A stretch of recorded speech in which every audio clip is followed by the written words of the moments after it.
Hello friends, welcome to Sonu special. ನೀವಿನ್ನೂ ನನ್ನ ಚಾನಲ್ನ ಸಬ್ಸ್ಕ್ರೈಬ್ ಮಾಡ್ಕೊಂಡಿಲ್ಲ ಅಂದರೆ ನೀವು ನೋಡ್ತಾ ಇರೋ ವಿಡಿಯೋ ಕೆಳಗೆ ಈ ರೀತಿ ರೆಡ್ ಕಲರಲ್ಲಿ ಸಬ್ಸ್ಕ್ರೈಬ್ ಅಂತ ಇರುತ್ತೆ, ಅದ್ರ ಮೇಲೆ ಕ್ಲಿಕ್ ಮಾಡಿ. ಹಾಗೆ ಪಕ್ಕದಲ್ಲೇ ಬೆಲ್ ಐಕನ್ ಕಾಣಿಸುತ್ತೆ, ಅದ್ರ ಮೇಲೆ ಕೂಡ ಕ್ಲಿಕ್ ಮಾಡ್ಕೊಳ್ಳಿ. ಅಲ್ಲಿ ಆಲ್ ಅನ್ನೋ ಬಟನ್ ಮೇಲೆ ಕ್ಲಿಕ್ ಮಾಡ್ಕೊಳ್ಳಿ. ಅದರಿಂದ ನಿಮಗೆ ನಾನು ಮಾಡೋ ವೀಡಿಯೋಸ್ ಪ್ರತಿಯೊಂದು ನೋಟಿಫಿಕೇಷನ್ ಆಗಿ ಬರುತ್ತೆ. ಹಾಗೆ ಇಲ್ಲಿ ಕಾಣಿಸ್ತಾ ಇರೋ ಲೈಕ್ ಬಟನ್ ಮೇಲೆ ಕೂಡ ಪ್ರೆಸ್ ಮಾಡಿ. Chapati ಪೂರಿಗೆ super combination aloo matar Kurma. ಬನ್ನಿ ಇವತ್ತು ಆಲೂಗೆಡ್ಡೆ ಹಸಿ ಬಟಾಣಿ ಕುರ್ಮನ ಯಾವ ರೀತಿ ಮಾಡೋದು ಅಂತೇಳಿ ನೋಡ್ಕೊಳ್ಳೋಣ. ಮೊದಲಿಗೆ ನಾನಿಲ್ಲಿ 2 ದೊಡ್ಡ ಗಾತ್ರದ ಆಲೂಗೆಡ್ಡೆನ ಈ ರೀತಿ ಮಧ್ಯದಲ್ಲಿ ಕಟ್ ಮಾಡಿಕೊಂಡು ಒಂದು ಕುಕ್ಕರಲ್ಲಿ ಹಾಕತ್ತಾ ಇದ್ದೀನಿ. ಹಾಗೆ ಒಂದು 3/4 ಬೌಲಷ್ಟು ಫ್ರೋಝನ್ ಬಟಾಣಿನ ತೊಗೊಂಡಿದ್ದೀನಿ. ನೀವು ಫ್ರೆಶ್ ಆಗಿ ಹಸಿ ಬಟಾಣಿ ಇದ್ದರೆ ಹಾಕ್ಕೊಳ್ಳಿ, ಅಥವಾ ಒಣಗಿರೋ ಬಟಾಣಿ ಇದ್ದರೆ ಇಂದಿನ ರಾತ್ರಿನೇ ನೆನೆ ಹಾಕ್ಬಿಟ್ಟು ಬೆಳಗ್ಗೆ ಎದ್ದು ಬೇಯಿಸೋಕ್ಕೆ ಹಾಕ್ಕೊಳ್ಳಿ. ಇವಾಗ ಇದಕ್ಕೆ 1 ಕಪ್ ನೀರು ಸೇರಿಸ್ಕೊಂಡು ಹಾಗೆ ರುಚಿಗೆ ತಕ್ಕಷ್ಟು ಉಪ್ಪು ಹಾಕ್ಕೊಂಡು ಲಿಡ್ ಕ್ಲೋಸ್ ಮಾಡಿ ಒಂದು 3 ವಿಷಲ್ ತೊಗೊಳ್ಳಿ. ಇದನ್ನು ಬೇಯಿಸ್ಕೊಂಡು ಸೈಡಲ್ಲಿ ಎತ್ತಿಟ್ಕೊಂಡಿರಿ. ಅಷ್ಟರಲ್ಲಿ ನಾವು ಒಗ್ಗರಣೆಗೆ ರೆಡಿ ಮಾಡ್ಕೊಳ್ಳೋಣ. ಇವಾಗ ನಾನಿಲ್ಲಿ ಒಂದು ಫ್ರೈಯಿಂಗ್ ಪ್ಯಾನ್ಗೆ ಒಂದು 2 ಟೇಬಲ್ ಸ್ಪೂನಷ್ಟು ಎಣ್ಣೆ ಬಿಸಿ ಮಾಡೋಕ್ಕಿಟ್ಟಿದ್ದೆ. ಎಣ್ಣೆ ಬಿಸಿ ಆದಮೇಲೆ ನಾನಿಲ್ಲಿ ಒಂದು ಈರುಳ್ಳಿನ ಈ ರೀತಿ ಉದ್ದವಾಗಿ ಹೆಚ್ಚಿಟ್ಕೊಂಡಿದ್ದೆ, ಅದನ್ನು ಹಾಕ್ಕೊಂಡು ಫ್ರೈ ಮಾಡ್ಕೊತಾ ಇದ್ದೀನಿ. ಈರುಳ್ಳಿ ಎಲ್ಲ ಸ್ವಲ್ಪ ಗೋಲ್ಡನ್ ಬ್ರೌನ್ ಬರಬೇಕು, ಅಲ್ಲಿವರೆಗೂ ನಾವು ಇದನ್ನು ಫ್ರೈ ಮಾಡಬೇಕಾಗತ್ತೆ. ನೋಡಿ, ಈರುಳ್ಳಿ ಎಲ್ಲ ಸ್ವಲ್ಪ ಕಲರ್ ಚೇಂಜ್ ಆಗಿದೆ. ಈ ಟೈಮಲ್ಲಿ ನಾನು ಒಂದು ಟೊಮೊಟೊನ ಕಟ್ ಮಾಡಿ ಇಟ್ಕೊಂಡಿದ್ದಂಥ ಟೊಮೊಟೊನ ಇದರೊಳಗಡೆ ಹಾಕೋತಾ ಇದ್ದೀನಿ. ಟೊಮೊಟೊ ಸ್ವಲ್ಪ ಸಾಫ್ಟ್ ಆಗಬೇಕು, ಅಲ್ಲಿವರೆಗೂ ನಾವು ಇದನ್ನು ಫ್ರೈ ಮಾಡ್ಕೋಬೇಕಾಗತ್ತೆ.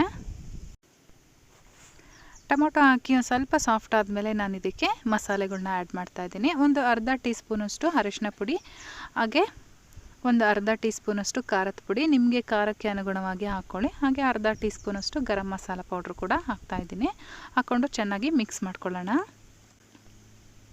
ಚೆನ್ನಾಗಿ ಮಿಕ್ಸ್ ಮಾಡಿಕೊಂಡು ಜೊತೆಗೆ ನಾನಿಲ್ಲಿ ಒಂದು ಅರ್ಧ ಟೀ ಸ್ಪೂನಷ್ಟು ಧನಿಯಾ ಪೌಡ್ರು ಕೂಡ ಹಾಕ್ತಾಯಿದ್ದೀನಿ.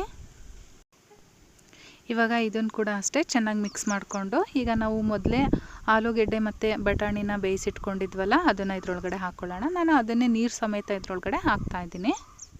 ಆಲೂಗೆಡ್ಡೆನ ಸಪ್ರೇಟಾಗಿ ತೊಗೊಂಡು ಸಿಪ್ಪೆ ಎಲ್ಲ ತೆಗೆದಿಟ್ಟಿದ್ದೆ. ಇವಾಗ ಅದನ್ನು ಇದರೊಳಗಡೆ ಮ್ಯಾಶ್ ಮಾಡಿ ಹಾಕ್ತಾಯಿದ್ದೀನಿ.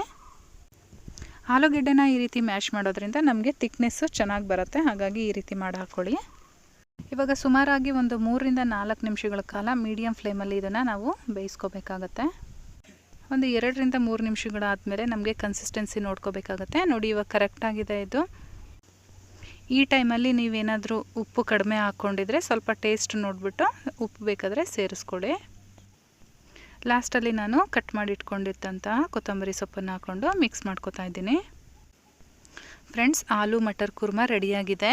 ಚಪಾತಿ ಜೊತೆಗೆ ಅಥವಾ ಪೂರಿ ಜೊತೆಗಂತೂ ತುಂಬಾ ಚೆನ್ನಾಗಿರುತ್ತೆ. ಕಾಂಬಿನೇಷನ್ ಆಗಿ ಮಾಡೋದು ತುಂಬಾ ಈಸಿಯಾಗಿರುತ್ತೆ ಮತ್ತು ತುಂಬ ಟೇಸ್ಟಿಯಾಗಿರುತ್ತೆ. ಫ್ರೆಂಡ್ಸ್, ತುಂಬಾ ಇಷ್ಟಪಡ್ತೀರಾ. ಒಂದ್ಸಲ ಈ ರೀತಿ ಟ್ರೈ ಮಾಡಿ. ಈ ರೆಸಿಪಿ ನಿಮಗೆಲ್ಲ ಇಷ್ಟ ಆಗಿದೆ ಅಂತ ತಿಳ್ಕೊತೀನಿ. ಇಷ್ಟ ಆಗಿದ್ರೆ ದಯವಿಟ್ಟು ಲೈಕ್ ಮಾಡಿ, ಶೇರ್ ಮಾಡಿ, ಹಾಗೆ ಕಾಮೆಂಟ್ ಮಾಡಿ. ನಾನು ಮತ್ತೆ ನಿಮಗೆ ಇನ್ನೊಂದು ಈಸಿ ರೆಸಿಪಿಯೊಂದಿಗೆ ಸಿಗ್ತೀನಿ. ಅಲ್ಲಿವರೆಗೂ bye bye, take care, thank you for watching.